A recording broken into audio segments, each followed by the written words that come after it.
رب العالمین۔ قابل صد احترام بزرگان مکرم، برادران اسلام، السلام علیکم ورحمۃ اللہ وبرکاتہ۔ وعلیکم السلام ورحمۃ اللہ وبرکاتہ۔ آج بتاریخ 2 رمضان المبارک سن 1445 ہجری مطابق 13 مارچ سن 2024 بروز منگل بعد نماز تراویح ایڈن فاؤنڈیشن کے اس مرکز میں جو کہ ہرسفیلڈ میں واقع ہے، پہلی مرتبہ فرسٹ ٹائم حاضری اور گفتگو کی سعادت حاصل ہو رہی ہے۔ اس سے پہلے ایک بار حضرت مولانا عمران صاحب دامت برکاتہم العالیہ کے پروگرام میں اس وقت حاضری ہوئی تھی جب یہ اسی شہر میں ہمارے برادر محترم اور ہمارے دوست حافظ منصور العزیز صاحب کی عمارت میں دین کا کام کر رہے تھے، اور وہ اس بلڈنگ میں ان کا یہ کام حافظ صاحب کی طرف سے عاریتاً تھا، لیکن آج اس مرکز کو اور سینٹر کو دیکھ کر خوشی ہوئی کہ اللہ تبارک و تعالیٰ نے اپنی جگہ عطا فرما دی اور اللہ نے اس کو آباد بھی فرما دیا۔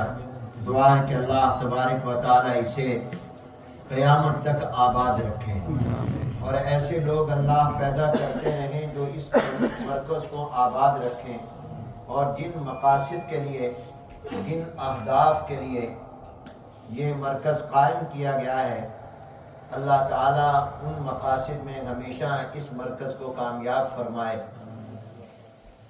آپ حضرات بھی تھکے ہوئے ہیں اور میں بھی تھکا ہوا ہوں، اس لیے کوئی لمبی گفتگو انشاءاللہ ہم اس لیے نہیں کریں گے کہ آپ کو زحمت نہ ہو، تکلیف نہ ہو۔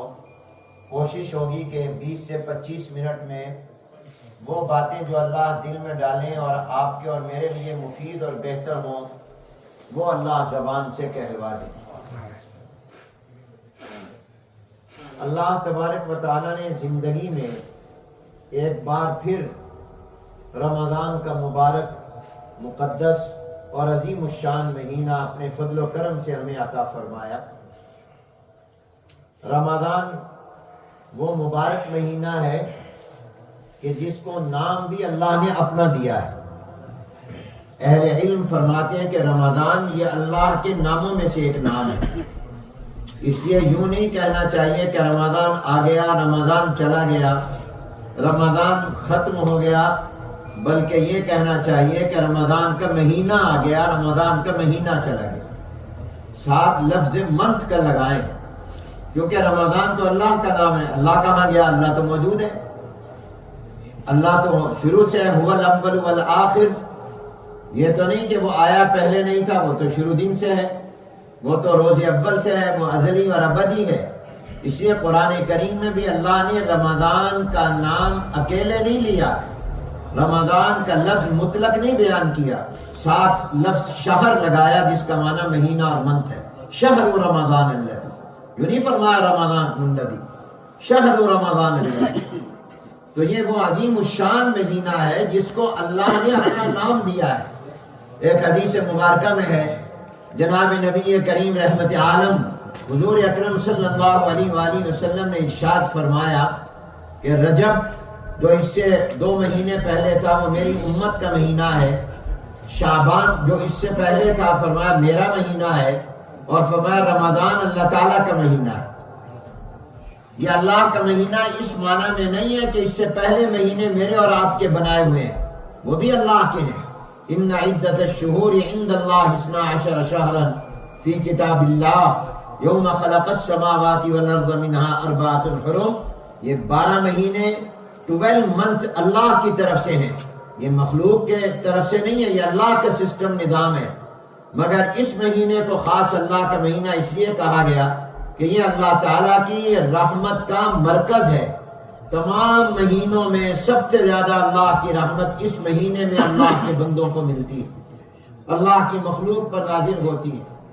اہل علم فرماتے ہیں کہ پانی کے قطرے کو جو سمندر کے ساتھ نسبت ہے، اب پانی کا ایک قطرہ سمندر کے ساتھ کیا نسبت رکھتا ہے، لیکن پھر بھی پانی تو ہے، تو فرمایا پانی کا ایک قطرہ جو سمندر کے ساتھ نسبت رکھتا ہے، سال کے 11 مہینوں کی رحمتوں اور برکتوں کی وہ نسبت بھی رمضان کی رحمت اور برکت کے ساتھ نہیں ہے۔ وہ 11 مہینوں کی رحمتیں اور برکتیں وہ نسبت بھی نہیں رکھتی جو پانی کا ایک قطرہ سمندر کے ساتھ رکھتا ہے۔ گویا رمضان کی رحمتوں کے ساتھ 11 مہینوں کی رحمتوں کی بھی کوئی نسبت نہیں۔ یہ اللہ نے ہمیں عظیم الشان مہینہ ایک مرتبہ پھر زندگی میں عطا فرمایا۔ یہ جو رمضان ہے، اس کے بارے میں میرا آپ سے سوال ہے، اور اس سوال کا جواب آپ کو معلوم ہے، آپ مجھے دے سکتے ہیں اس کا جواب کہ رمضان المبارک کو سال کے تمام مہینوں پر 11 مہینوں پر یہ فضیلت کیوں ہے، کس وجہ سے ہے، اس کا ریزن کیا ہے کہ رمضان المبارک تمام مہینوں کا سردار، تمام مہینوں سے اعلیٰ، تمام مہینوں سے افضل، اور یہاں تک علماء فرماتے ہیں کہ جس طرح سورہ یاسین قرآن کریم کا قلب اور ہارٹ اور دل ہے، اس طرح پورے سال کا دل رمضان کا مہینہ ہے۔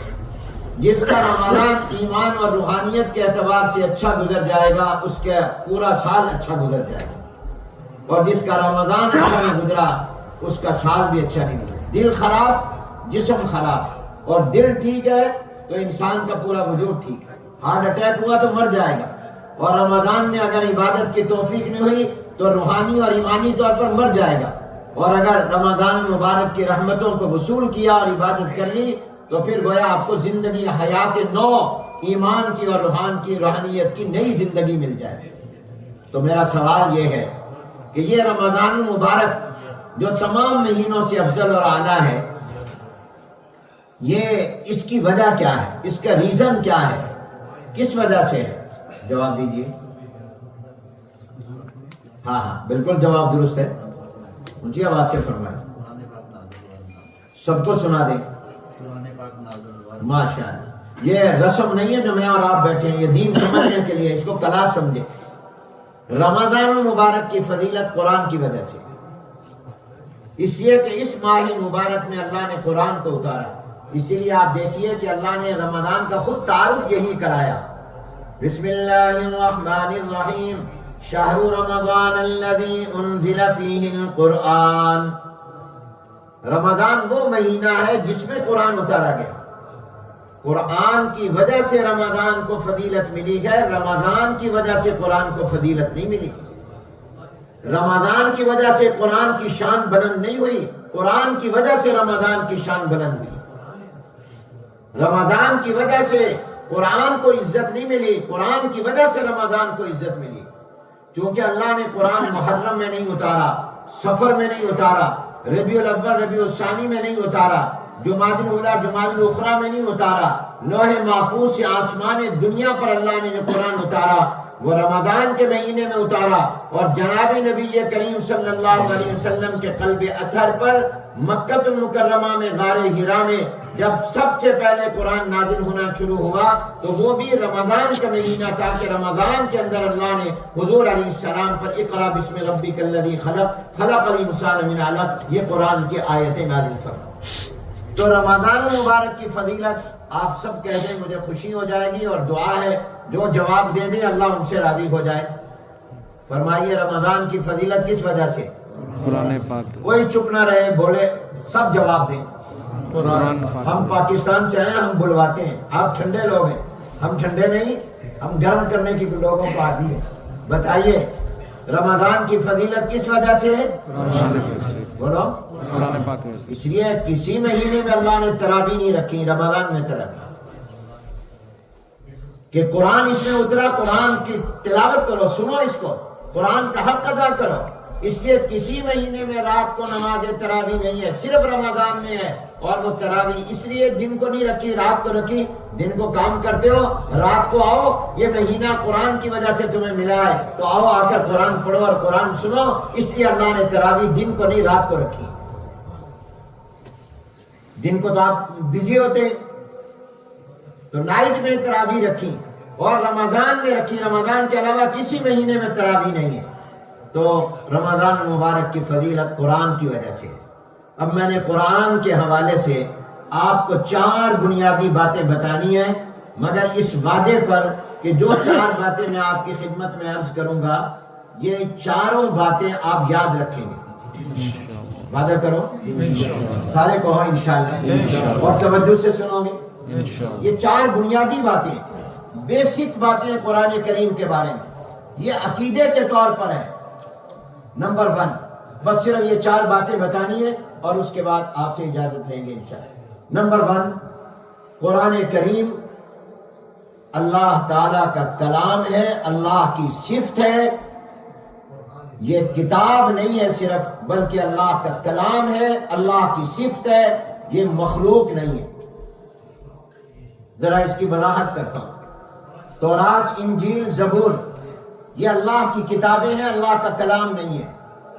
قرآن کریم اللہ تعالیٰ کی کتاب بھی ہے اور اللہ تعالیٰ کا کلام بھی ہے۔ کتاب اور کلام کا فرق بتا دوں۔ کتاب یہ ہوتی ہے کہ جس میں الفاظ فرشتے کے ہوں اور مفہوم اور مضمون اللہ کی طرف سے ہو، اس کو کتاب کہتے ہیں۔ تورات، انجیل، زبور، بائبل، تورات اور زبور یہ کتابیں ہیں کہ اللہ تبارک و تعالیٰ نے میسج دیا اور وہ میسج آگے فرشتے نے اپنے الفاظ میں آ کر پہنچایا، تو الفاظ فرشتے کے ہیں اور مضمون اور میسج اللہ تعالیٰ کا ہے۔ اس کو مثال سے یوں سمجھ لیں، جیسے حضرت مولانا عمران صاحب دامت برکاتہم زادہ اللہ علما وعملا وشرفا مجھے کہ حنیف پاکستان جا کر میرا یہ میسج دے دینا۔ اب یہ جب مجھے اپنا کوئی میسج دیں گے تو میں وہاں جا کر جب اس کو بیان کروں گا تو اپنے الفاظ میں بیان کروں گا، مفہوم ان کا ہوگا، مضمون ان کا ہوگا، الفاظ میرے ہوں گے۔ میں آپ سے کہوں فلاں کو میرا یہ میسج دے دیجئے گا، فلاں کو میرا یہ پیغام دے دیجئے گا، آپ میرا وہی مطلب اور میرا مفہوم بیان کریں گے، مگر الفاظ آپ کے ہوں گے اور میسج میرا ہوگا، مفہوم میرا ہوگا۔ تو تورات، انجیل، زبور کو سمجھو، یہ میسج اللہ تعالیٰ کا ہے، مضمون اللہ کی طرف سے ہے، اس کا مفہوم اللہ کی طرف سے ہے، مطلب اللہ کی طرف سے ہے، مگر الفاظ فرشتے کے ہیں۔ فرشتے نے اپنے الفاظ میں آ کر حضرت موسیٰ علیہ السلام پر تورات والا میسج پہنچایا، انجیل کا میسج پہنچایا، زبور کا میسج داؤد علیہ السلام پر اور انجیل کا عیسیٰ علیہ السلام پر پہنچایا۔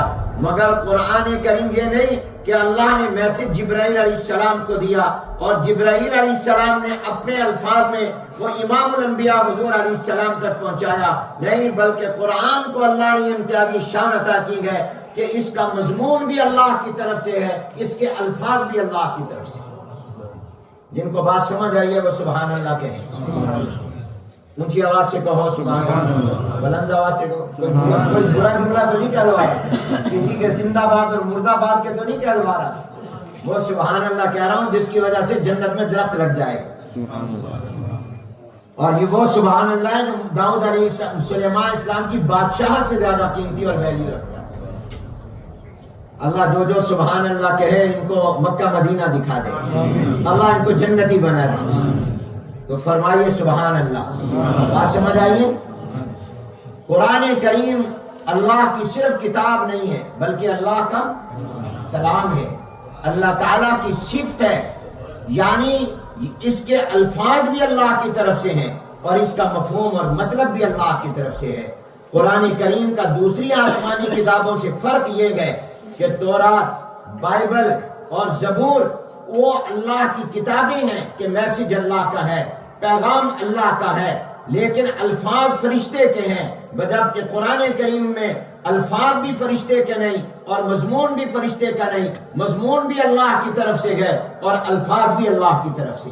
اس لیے قرآن کریم اللہ کا کلام بھی ہے، اللہ کی کتاب بھی ہے، اللہ تعالیٰ نے خود اس کی تلاوت فرمائی ہے اور یہ اللہ کے اندر سے نکلا ہے۔ جیسے میں بول رہا ہوں، اس وقت میرا بول میری ٹاکنگ، میرا کلام میرے اندر سے نکل رہا ہے۔ قرآن کریم کی بھی بسم اللہ الرحمن الرحیم سے والناس تک خود اللہ نے تلاوت فرمائی اور اللہ کے اندر سے نکلا۔ اس لیے قرآن کریم میں اللہ نے فرمایا بسم اللہ الرحمن الرحیم لا تحرک به لسانک لتعجل به ان علینا جمعه وقرآنا فاذا قرأناه فاتبع قرآنا۔ قرآن کے پڑھنے کی نسبت اللہ نے اپنی طرف کی، اور قرات کا تعلق الفاظ کے ساتھ ہوا کرتا ہے۔ ثم ان علینا بیانا، بیان بھی ہم نے قرآن کو کیا، بیان کا تعلق مفہوم اور معنی سے ہوا کرتا ہے۔ گویا الفاظ بھی اللہ کی طرف سے ہے اور معنی بھی اللہ کی طرف سے ہے، یہ اللہ کے اندر سے نکلا ہے۔ اس لیے میرے دوستو، کوئی شہر، کوئی جگہ، کوئی مٹی اور کوئی چیز اتنی مقدس نہیں ہے جتنا مقدس اللہ کا کلام قرآن کریم ہے، کیونکہ کوئی چیز اللہ کے اندر سے نہیں نکلی، قرآن اللہ کے اندر سے نکلا ہے۔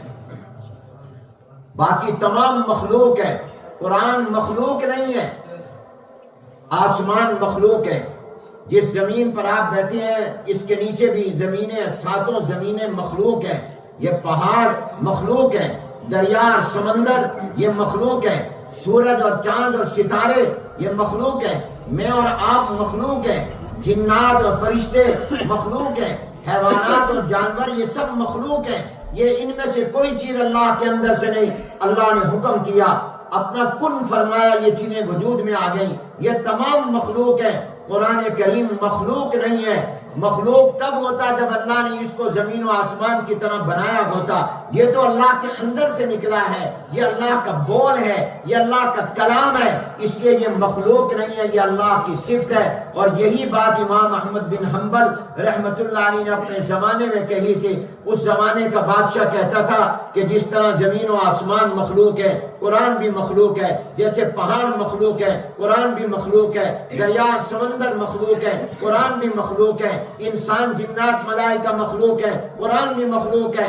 یہ تمام مخلوقات ختم ہو جائیں گی ایک وقت میں تو نعوذ باللہ قرآن بھی ختم ہو جائے گا۔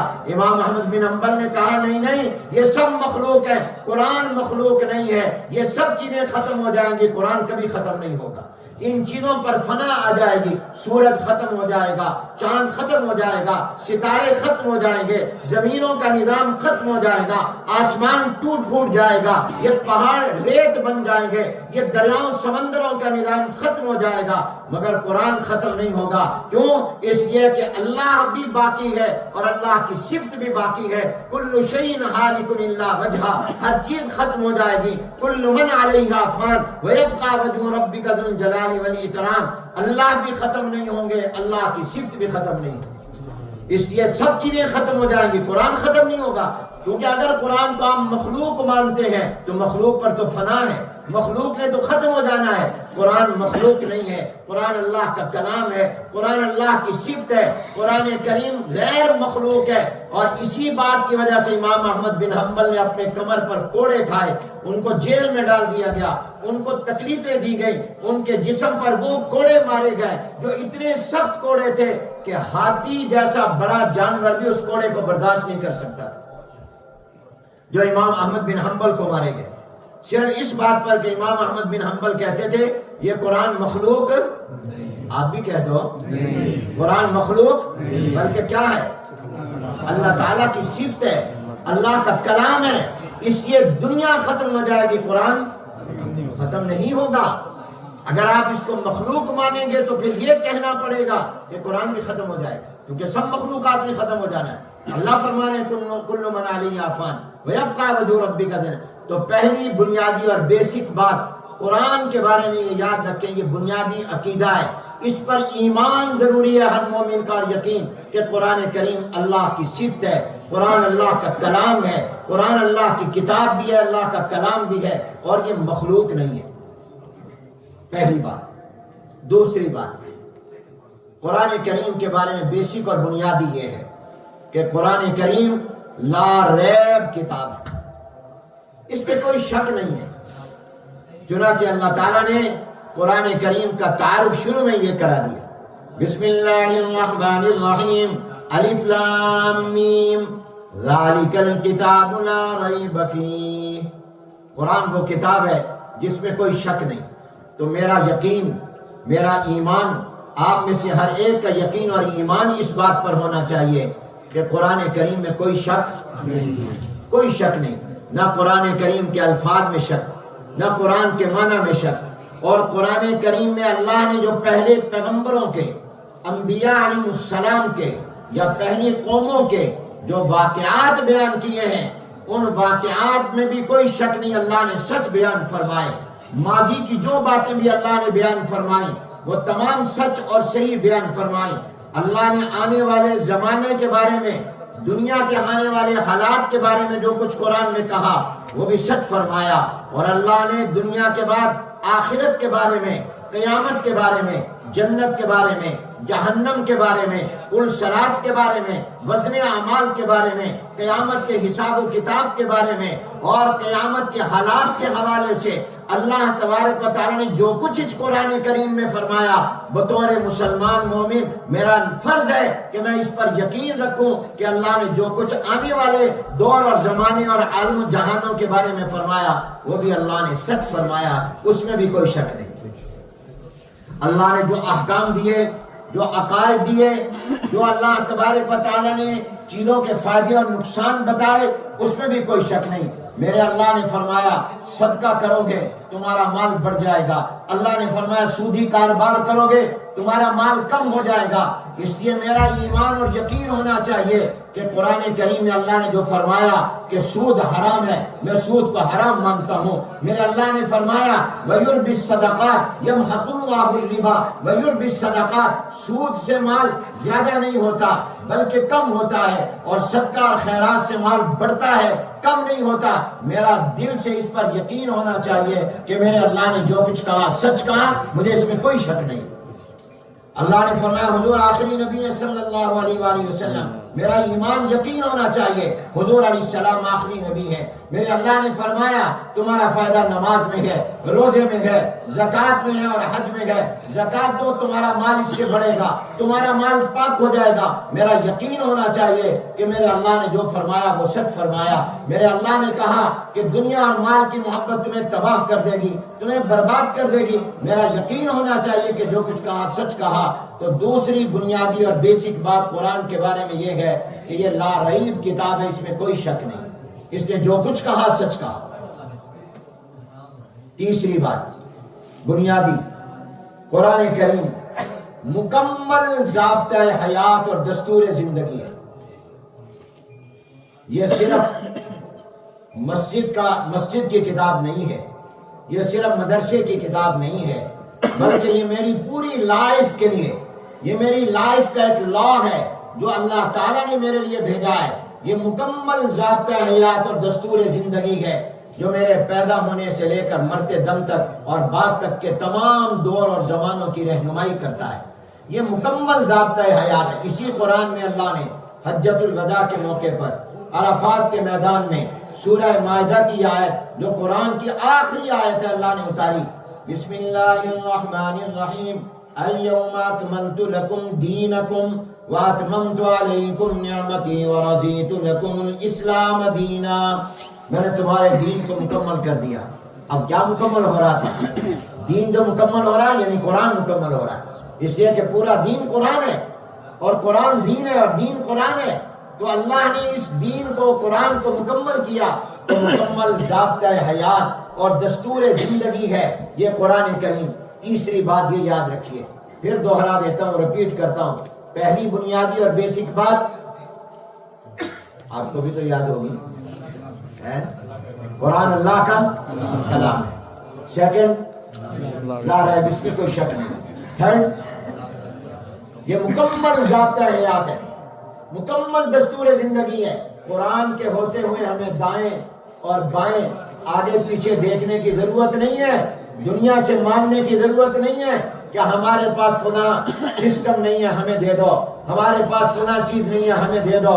اللہ فرماتے ہیں وَلَمْ يَكْفِهِمْ أَنَّمَا ہم نے جو تمہارے اوپر اتارا تھا یہ تمہیں کافی نہیں ہے، یہ اللہ تبارک و تعالیٰ فرما رہے ہیں۔ تو قرآن کریم ہمارے لیے مکمل ضابطۂ حیات اور دستور زندگی ہے، ہمارا دین کمپلیٹ، ہماری کتاب کمپلیٹ، قرآن مکمل ہے۔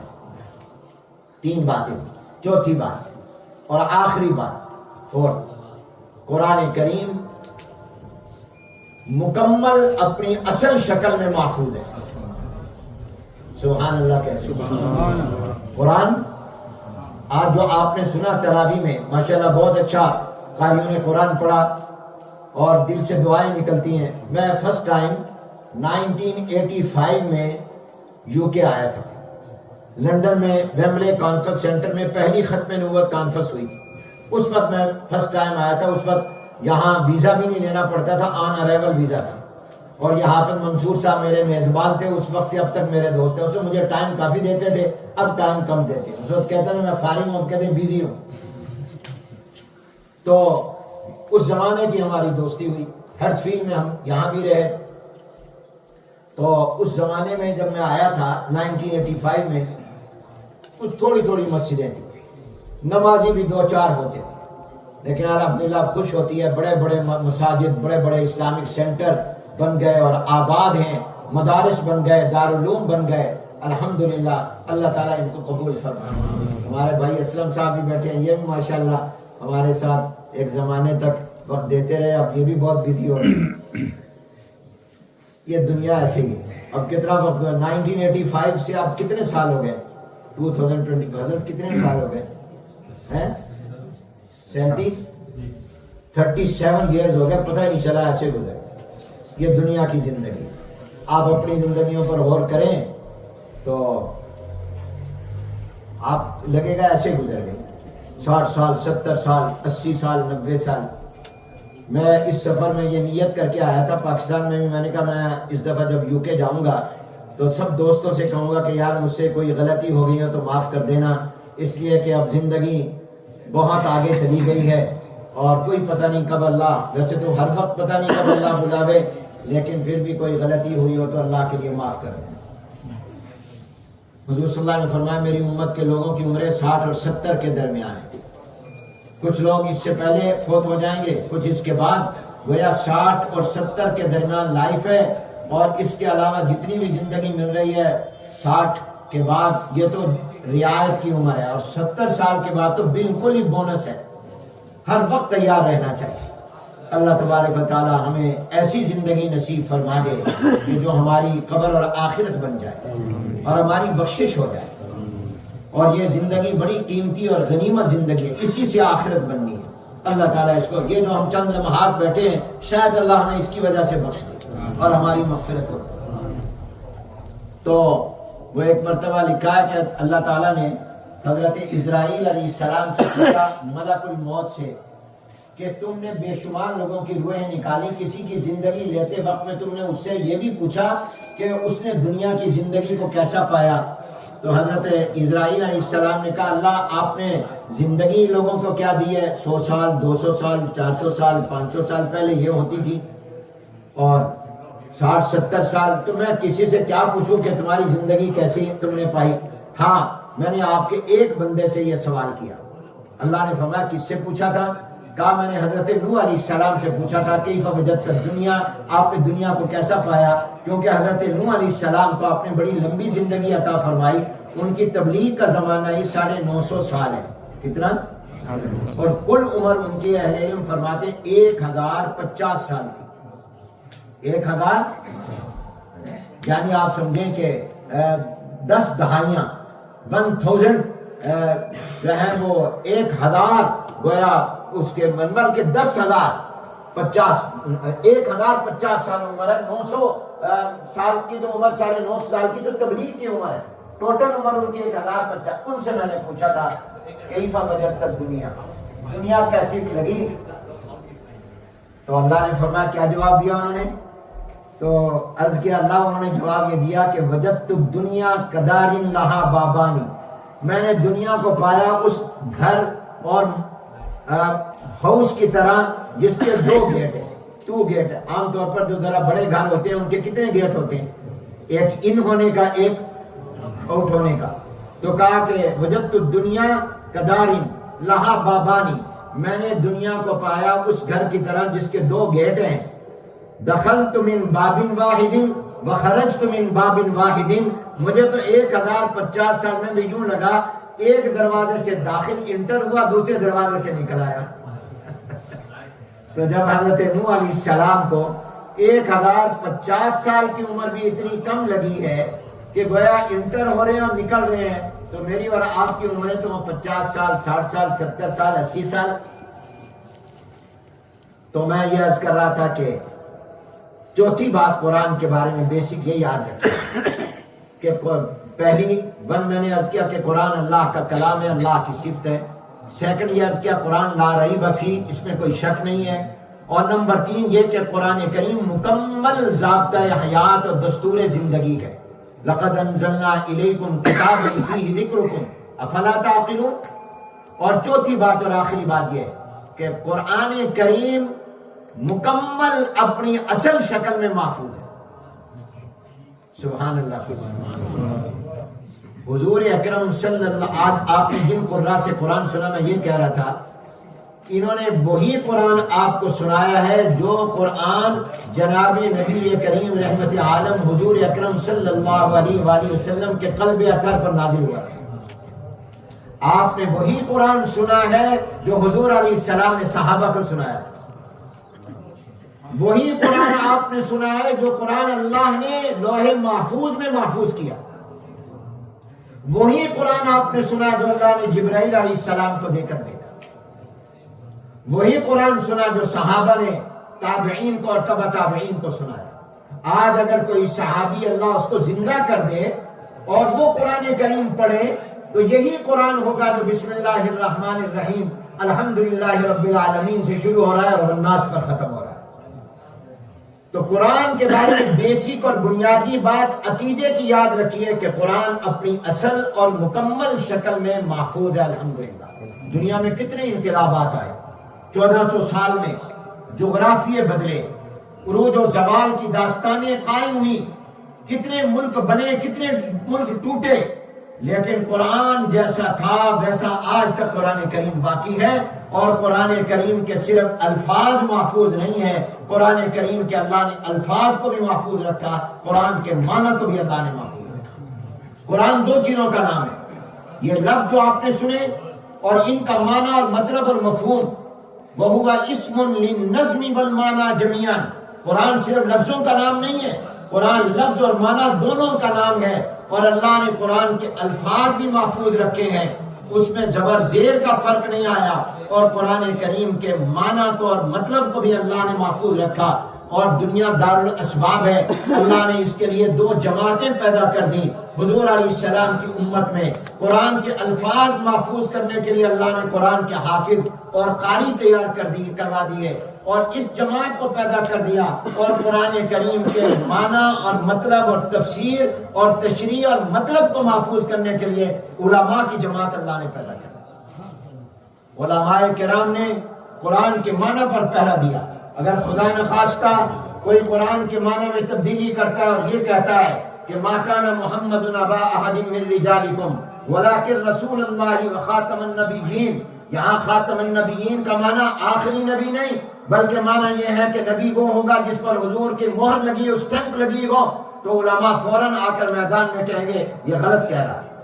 آپ کے علم میں آیا ہوگا ہمارے سپریم کورٹ میں جو ایک کیس چل رہا ہے جس پر چیف جسٹس نے غلط فیصلہ دیا اور علماء نے اس پر احتجاج کیا اور مسلمان سوشل میڈیا اور میدان میں نکل آئے اور چیف جسٹس کو اپنے اس فیصلے پر نظر ثانی کرنی پڑی. وہ کیا تھا؟ میں پنجاب قرآن بورڈ کا چیئرمین تھا، میرے علم میں آیا کہ پاکستان کے ایک شہر میں ایک ایسا قرآن کریم تقسیم کیا جا رہا ہے جس کے معنی میں تبدیلی کی گئی ہے. مثال کے طور پر پہلا پارہ یہ ہے، اس میں آپ نے سورہ بقرہ میں پہلے دن یہ آیت سنی وَبِالْآخِرَةِ هُمْ يُوقِنُونَ. اب اس کا ترجمہ اور معنی کسی بھی عالم سے پوچھو، کسی بھی تفسیر کی کتاب کو اٹھا کر دیکھو تو اس کا معنی یہ ہے کہ ایمان اور تقوی والے وہ لوگ ہیں، اللہ بتا رہے ہیں کہ جو آخرت پر، قیامت کے دن پر ایمان اور یقین رکھتے ہیں. مگر حضور کی ختم نبوت کا انکار کرنے والوں نے جو قرآن کا ترجمہ چھاپا انہوں نے اس وبالآخرۃ ہم یوقنون کا ترجمہ یہ کر دیا کہ بعد میں آنے والوں پر بھی یقین رکھتے ہیں، یعنی نعوذ باللہ بعد میں اگر کوئی نبی آئے تو اس پر بھی یقین، حالانکہ اس کا معنی یہ تھا کہ آخرت کے دن پر یقین ہے کہ مرنا ہے، قیامت کا دن آئے گا، معنی یہ تھا۔ انہوں نے معنی بدلا، فوراً علماء کھڑے ہوئے، میرے علم میں آیا، میں پنجاب قرآن بورڈ کا چیئرمین تھا، میری ذمہ داری تھی، بہت محنت کے بعد اس مجرم کو ملزم کو گرفتار کروایا، اس کے خلاف پرچہ درج کروایا، وہی کیس سپریم کورٹ میں پہنچا اور چیف جسٹس کو غلط گائیڈ کیا گیا اور انہوں نے اس کو کوئی جرم قرار نہ دیا اور اس کو بری کر دیا۔ اس پر علماء میدان میں آئے اور چیف جسٹس کو اپنے فیصلے پر نظر ثانی کرنی پڑی۔ تو اس لیے اللہ تبارک و تعالیٰ نے قرآن کریم کے الفاظ کی بھی حفاظت کی ہے، معنی کی حفاظت بھی کی ہے۔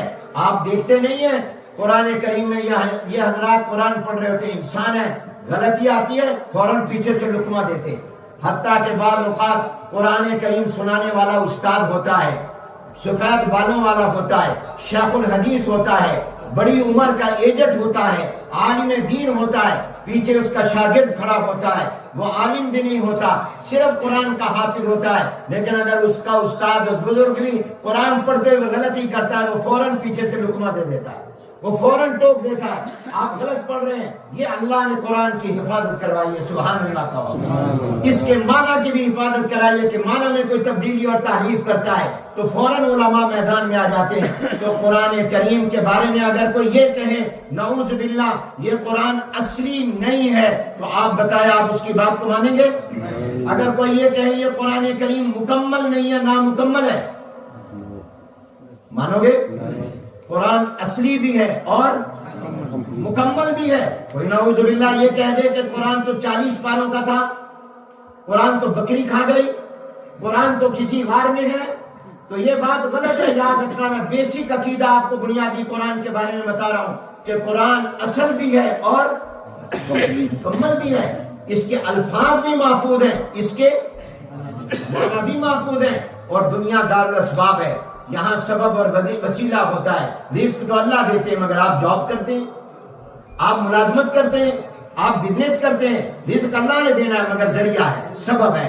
پیدا تو مجھے اللہ نے کیا مگر میرے پیدا ہونے کا سبب میرے ماں باپ بنے، میرے ماں باپ کی شادی ہوئی، ان کا تعلق ہوا، اس کے نتیجے میں اللہ نے مجھے پیدا، یہ دنیا دار الاسباب ہے۔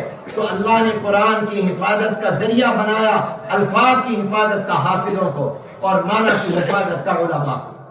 اور حافظ اور علماء کہاں تیار ہوتے ہیں؟ بولو، کالجوں میں، یونیورسٹیوں میں؟ ڈرتے کیوں ہو؟ جواب دو، کہاں تیار ہوتے ہیں؟